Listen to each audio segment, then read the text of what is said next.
Hello! Hi అండి. Welcome to my channel. ఈరోజైతే మా పక్కింట్లో ఉండే బిహారామె అయితే నేను పూజ చేసుకుంటానా రా అన్నది. అనగానే సరే వెళ్దాము అనేసి వెళ్ళేసరికి ఆమెనైతే మొత్తం ముక్కు మీద నుంచి పై దాకా మొత్తం బొట్టు పెట్టుకున్నది. వాళ్ళ సైడ్ అలానే పెట్టుకుంటారంట పూజలు చేసే టైంకి. ఇంకా కాళ్ళకైతే పారాణిలాగా కలర్ గూడా పెట్టుకుంటారనమాట.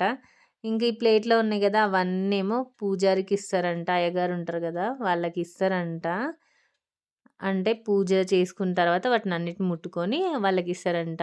మన ఒక్క ఇండియాలోనే ఇన్ని డిఫరెంట్, డిఫరెంట్ టైప్ ఆఫ్ పూజలు చేసుకుంటాం మనం ఎలా అయితే వరలక్ష్మి వ్రతం హస్బెండ్ కోసం చేస్తామో, ఇంకా ఇంట్లో లక్ష్మీదేవి రావడానికి, అలాగే వీళ్ళు గూడా హస్బెండ్ కోసము ఇంకా లక్ష్మీదేవి ఇంటికి రావాలనేసి ఇలా పూజ చేసుకుంటారంట. అది వినాయక చవితి ముందు రోజనమాట.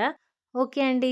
మీ ఇంట్లో మీరు ఏ పూజ బాగా చేసుకుంటారో కింద కామెంట్‌లో చెప్పండి. Bye bye.